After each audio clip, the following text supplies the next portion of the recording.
On est à la 27e édition là, au niveau régional, puis pan provincial exactement. Donc, 27e édition qui revient cette année. La date de dépôt, c'est le 11 mars prochain. Là, donc, il reste un petit blitz là, pour déposer sa candidature. On a plusieurs catégories là-dedans. On a le volet création d'entreprise, on a le volet réussite Inc., on a le volet ensuite faire affaire ensemble. Donc, mon volet faire affaire ensemble, c'est vraiment l'utilisation de produits qui viennent du Québec. Donc, si vous avez une entreprise qui utilise des produits du Québec, soit d'un fournisseur local, qui produit matière première vient du Québec, vous êtes admissible à cette catégorie-là. Donc, il y a un beau petit formulaire, on remplit pourquoi on fait bien ça, on utilise des produits locaux. Réussite Inc., c'est pour les entreprises qui sont en affaires depuis 5 ans, qui ont déjà participé au défi aux entreprendre, mais ça fait 5 ans qu'ils sont en affaires, qu'ils sont encore en affaires. Donc, on dit on est encore en affaires, on est là pour ça, on est encore là. Donc, c'est une belle marque de reconnaissance ça, qui peut être mise en avant. Après ça, j'ai la création d'entreprise. Donc, création d'entreprise, j'ai 5 catégories, sous-catégories. Donc, vous êtes une entreprise de service aux individus. Donc, on fait des services pour les gens. Donc, ça peut être, par exemple, un podiatre qui fait des soins de pied ou des choses comme ça, ou un massage, des choses comme ça peut passer là-dedans. J'ai services aux entreprises. Donc, si vous faites des services vous êtes un mécanique mobile ou quelque chose comme ça peut être dans cette catégorie-là. Ensuite, j'ai ma catégorie production, transformation. Donc, en agriculture, ça va là-dedans. On peut faire production d'aliments ou, par exemple, transformation aussi, transformer du métal, ça peut aller dans cette catégorie-là. Après ça, j'ai volé commerce, donc tout ce qui est vente au détail. Donc, pignon sur rue, on vend des articles, ça va là, dans cette catégorie-là. Ensuite, j'ai ma catégorie innovation technologique. Donc, dans cette catégorie-là, c'est vraiment tout ce qui est innovant, donc un nouveau procédé, une nouvelle invention, par exemple, je vais mettre ça dans cette catégorie-là. Donc, ça en a fait quand même beaucoup. Donc, ça, c'est la partie plus entreprise. Il y a aussi 2 volets qui touchent les étudiants. Quels sont ces volets? Je pense que cette partie, c'est plus davantage la partie scolaire qui s'en occupe. Oui, bien, chaque niveau scolaire a comme sa catégorie. Donc, on peut aller au niveau primaire, niveau secondaire, niveau cégep universitaire, ils ont leur catégorie à eux. Donc, ils ont vraiment leur catégorie création d'entreprise. C'est beaucoup les commissions scolaires et écoles qui vont s'en occuper de ce côté-là. C'est souvent des projets que les étudiants mettent en place puis qui, avec l'aide des professeurs, sont capables de mettre en route un projet entrepreneurial là, dans les écoles. Là. Et les gens qui souhaitent s'inscrire à ce moment-là, qu'est-ce qu'ils ont à faire là, pour bien aller chercher le bon document? Oui, bien, petite recherche là, sur Google ou autre moteur de recherche. Donc, vous pouvez chercher défis aux entreprendre.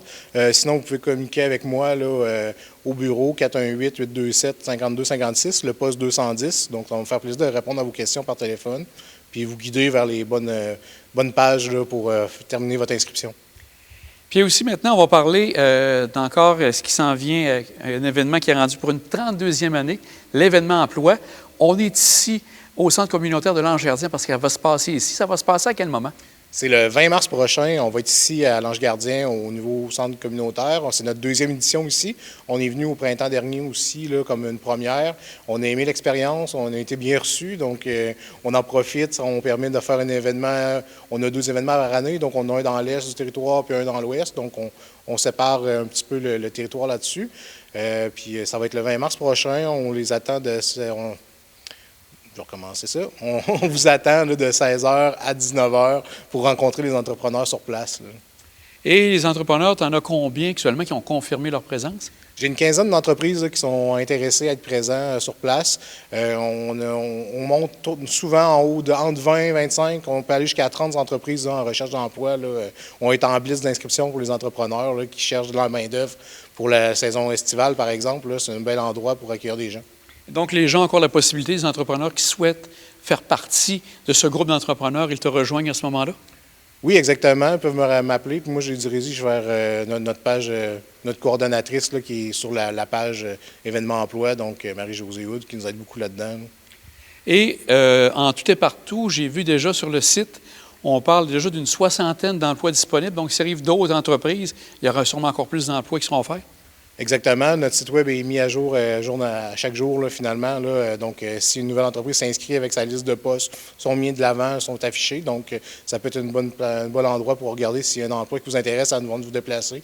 Donc, puis des fois, il y a des postes qui sont cachés ou quelque chose. Des fois, candidature spontanée, les employeurs aiment ça aussi. Donc, ça donne, même s'il n'y a pas votre poste de rêve, des fois, discuter avec les employeurs, c'est une bonne chose à faire. Donc, pour les chercheurs d'emploi, c'est l'endroit à venir le 20 mars ici à l'Ange-Gardien. Je voulais te demander aussi, c'est sûr qu'un événement de genre, Développement Côte-de-Beaupré est bien sûr le responsable, mais vous avez des partenaires avec vous qui sont là d'année en année pour vous aider. Oui, exactement. On a une grosse collaboration avec Service Québec là, pour l'organisation de participation financière. Ils sont sur place aussi pour aider les chercheurs d'emploi à imprimer des CV, par exemple, ou qui ont besoin d'informations pour la formation, sont présents. On a aussi le service de l'appui, le service de l'appui. Et c'est l'APE aussi. L'APE, exactement, qui est là avec nous. Donc, eux, ils peuvent être contactés en amont là, de l'événement. Ils peuvent vous aider à faire votre CV. Donc, si vous avez votre CV qui est à mettre à jour, un petit appel à l'APE ou à l'appui là, pour être capable de mettre ça à jour, sont toujours disponibles pour vous aider. Peut-être se prendre d'avance. La veille, ils sont un peu surchargés, là, mais une semaine d'avance, d'habitude, ils sont capables de vous booker un rendez-vous là, pour être capable de prendre ça en main avec vous. Là. Donc, l'APE et l'appui seront aussi présents sûrement le 20 mars ici. Oui, ils sont ici. Ils nous aident beaucoup. On a aussi on a des chercheurs d'emploi, des fois, qui ne parlent pas nécessairement très bien français. Donc, ils nous aident là, avec le SANA pour la traduction, par exemple, là, pour les employeurs. Ça peut être très intéressant de leur part. Bien, Maxime, on voit que ça bouge encore toujours avec les différentes activités comme conseiller aux entreprises. Bien, un grand merci à toi, mais on va souhaiter bonne chance justement pour ce qui s'en vient avec les différents événements. Merci beaucoup.